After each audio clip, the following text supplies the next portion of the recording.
आकाशवाणी गोरखपुर। अब रहुआ सभे वेद प्रकाश पाठक से भोजपुरी में समाचार सुनी।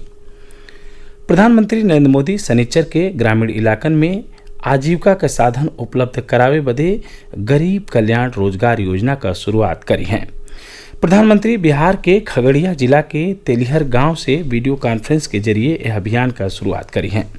यह योजना का मकसद अपने राज्य में लौटल मजूरहन और गंवई लोगन के रोजगार के मौका दिहल हो। 125 दिन के यह अभियान के मिशन मोड में लागू कइल जाई।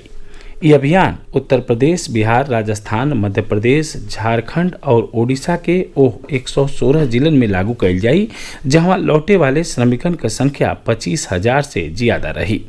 इस जिलन में 27 आकांक्षी जिला शामिल हुए। यह योजना के जरिए वापिस लौटल श्रमिकन में से 2/3 के रोजगार मिलने का अनुमान हो। प्रधानमंत्री नरेंद्र मोदी लोगन से कहले हमें कि अतवार के 6वां अंतर्राष्ट्रीय योग दिवस पुरहर सुरक्षित दूरी के मानदंड के पालन करत अपने घर ही अपने परिवार के साथे मनावल जाए। एगो वीडियो संदेशा में वहाँ के कहनी कि योग दिवस एगो सार्वजनिक आयोजन होला, बाकी ई असाधारण समय है और यही नाते हमनी के एक घरे रह के मनावे के होई। श्री मोदी कहला कि यह बरिस के योग दिवस का विषय हो घर पर योग और परिवार के साथ योग। वहाँ के कहनी कि पूरा दुनिया कोरोना महामारी से जूझ रहल हो, बाकी योग में ए बीमारी से पैदा भयल चुनौतियन का बहुआयामी समाधान हो। प्रधानमंत्री कहला कि योग से प्रतिरोधक शक्ति बेहतर हुई आ मानसिक और शारीरिक क्षमता बढ़ी। वहाँ के कहनी कि योग में मानसिक, शारीरिक और मनोवैज्ञानिक चुनौतियों से निपटने का क्षमता हो। श्री मोदी कहला कि कोरोना से उबरले के बाद यह बात पर ढेर ध्यान देने की जरूरत हुई कि रोग से कैसे बचल जाए। वहाँ के भरोसा जतौनी कि ऐसे योग के लोकप्रिय बनवले में मदद मिली। प्रधानमंत्री यह बात पर प्रसन्नता जतौना कि पिछला कुछ बरिस में खास तौर से नौजवानन में योग का लोकप्रियता बढ़ली हो। मुख्यमंत्री योगी आदित्यनाथ कोविड-19 के संक्रमण काल में लोगन के बेहतर स्वास्थ्य उपलब्ध करावे बदे हर संभव प्रयास कैले पर बल दिले हमें।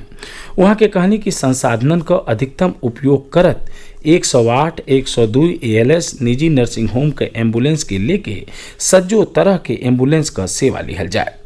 एम्बुलेंस के कर्मचारियन खातिर सैनिटाइजर, PPE किट, N95 मास्क और ग्लव्स आदि का व्यवस्था कैल जाए। मुख्यमंत्री लखनऊ में अपने सरकारी आवास पर आज एगो उच्च स्तरीय बैठकी में अनलॉक व्यवस्था का समीक्षा करत रहने। कोरोना मामलन के जांच क्षमता के निरंतर बढ़ावल गईले का निर्देश देत वहाँ के कहने की हर जनपद में एगो टेस्टिंग लैब का स्थापना का कार्य तेजी से पूरा कैल जाए। वहाँ के कहने की जून महीना के अंत ले सज्जो मेडिकल कॉलेज और मंडलीय चिकित्सालयन में लेवल 2 स्तर का टेस्टिंग लैब स्थापित कैल जाए। वहाँ के लेवल 1 और लेवल 2 कोविड अस्पतालन में आवश्यकता के हिसाब से आयुष चिकित्सकन को भी सेवा लेहले का निर्देश देहनी। मुख्यमंत्री कोरोना संक्रमण से बचाव संबंधी जानकारी का व्यापक प्रचार प्रसार कैलहू का निर्देश देहने। प्रदेश सरकार गन्ना किसानन का 3 बरिस में 1 लाख करोड़ रुपया का भुगतान कई के एगो रिकॉर्ड बनौले हो। मुख्यमंत्री योगी आदित्यनाथ गन्ना किसानन के खाता में आज 418 करोड़ रुपया का भुगतान कैलें। ई राज्य सरकार के ओर से एक सतही सबसे बेसी भुगतान कैल गई। एकरे पहले के कार्यकाल में पूर्व मुख्यमंत्री अखिलेश यादव 5 साल के दौरान खाली 95,215 करोड़ रुपया का कुल भुगतान कैले रहने। इस मौके पर मुख्यमंत्री योगी आदित्यनाथ ने कहा कि जब लॉकडाउन की शुरुआत हुई और अपने देश के साथ ही पूरी दुनिया में बंदी हो रही थी, तब हर किसी ने ये सोचा कि चीनी मिलों और गन्ना किसानों का क्या होगा। लेकिन प्रदेश सरकार ने न केवल कोरोना के संक्रमण को रोका, बल्कि लगातार चीनी मिलों को भी चलाया। उन्होंने कहा कि उत्तर प्रदेश सरकार ने फैसला किया कि कोई चीनी मिल लॉकडाउन के दौरान बंद नहीं होगी और इसका सफलतापूर्वक परिचालन कर दिखाया। पूरे लॉकडाउन के दौरान प्रदेश में लगभग 119 चीनी मिलें लगातार चलती रहीं। प्रदेश में हर चीनी मिल से 10 से लेकर 10,000 तक लोगों को रोजगार मिलता है और उससे 25 से लेकर 40,000 किसान जुड़े होते हैं। आज पूरे देश में उत्तर प्रदेश गन्ना और चीनी उत्पादन में पहले स्थान पर है। प्रदेश में हर रोज 5 लाख लीटर सैनिटाइजर का उत्पादन हो रहा है, जिसे 28 राज्यों को सप्लाई करने के साथ ही विदेश में भी भेजा जा रहा है। प्रदेश में 2007 से 2012 के बीच 19 चीनी मिलें बंद हुई, जबकि 2017 में नई सरकार आने के बाद से 1 दर्जन से ज्यादा बंद चीनी मिलों और नई चीनी मिलों ने पेराई का काम शुरू कर दिया है। सुशील चंद्र तिवारी, आकाशवाणी समाचार, लखनऊ।